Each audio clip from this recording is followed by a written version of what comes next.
आप देख रहे हैं न्यूज फॉर नेशन और मैं हूं प्रियदर्शन।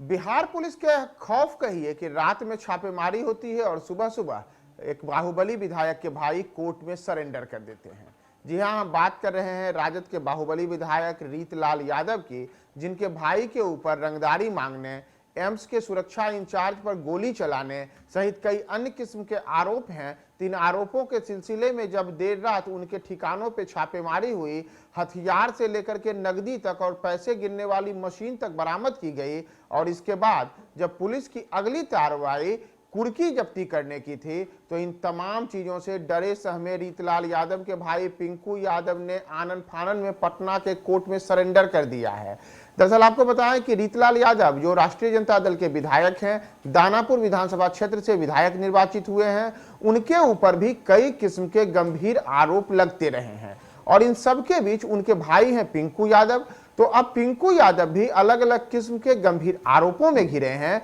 जिसमें एक आरोप इसी वर्ष लगा जब उनके ऊपर यह मामला सामने आया कि एम्स के सुरक्षा इंचार्ज पर जब जुलाई के महीने में गोली चली, तो ये बातें सामने आई कि इस मामले में रीतलाल यादव के भाई पिंकू यादव संलिप्त हैं और पिंकू यादव को लेकर के पुलिस ने अलग अलग मामले दर्ज किए। इन मामलों में ये बातें सामने आई कि उन्होंने कुछ लोगों को एम्स में सुरक्षा कर्मी के तौर पर नियुक्ति दिलाने को लेकर के पैसे लिए थे और जो पैसे लिए गए थे, यानी कि जो नकदी राशि ली गई थी, उसके बारे में कथित तौर पे कहा जाता है कि करीब 60-60 हजार रुपए एक एक व्यक्ति से लिए गए थे और इनकी संख्या 30 से 35 थी। इसमें से आधी राशि पिंकू यादव के पास रहनी थी और आधी राशि जो थी वह अलग अलग किस्म से जो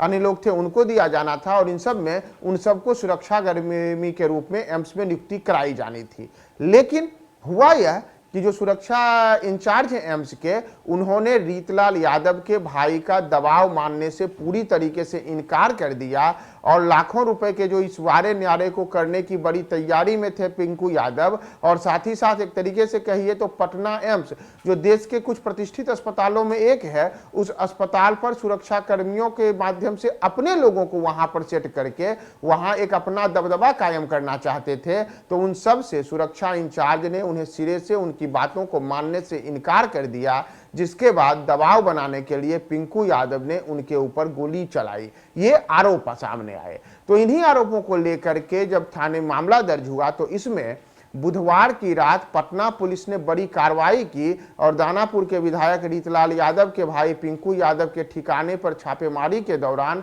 हथियार से लेकर के नकदी तक और साथ ही साथ पैसे गिनने वाली मशीन तक जब बरामद की गई। और इसके बाद कहा गया कि पुलिस की यह अगली कार्रवाई यह थी कि अब जल्द ही पिंकू यादव और उनके तमाम ठिकानों पर कुर्की जब्ती की जानी थी, यानी कि करोड़ों रुपए के आलीशान महलनुमा मकान बना करके, हवेली बना करके जो रह रहे हैं पिंकू यादव, उसे ढहा देने की पूरी तैयारी चल रही थी कुर्की जब्ती को लेकर। तो ठीक उसके पहले कुर्की जब्ती के डर से अब पिंकू यादव ने कोर्ट में सरेंडर कर दिया है और कहें कि पटना पुलिस जो लगातार अपराधियों के ऊपर शिकंजा कसने को लेकर के अलग अलग किस्म की कोशिशें कर रही है और खास करके डीजीपी के रूप में जब बिहार को नए डीजीपी के तौर पर विनय कुमार मिले हैं, तो उनके आने के बाद से उन्होंने साफ तौर पे कहा था कि तमाम जिलों के जो टॉप 10 क्रिमिनल्स हैं उनकी लिस्ट बनाइए और उनके ऊपर कुर्की जब्ती कीजिए और इतना ही नहीं, उनके ऊपर पुलिस ज़्यादा से ज़्यादा सख्त कार्रवाई करे और यह पूरी प्रक्रिया तुरंत होनी चाहिए।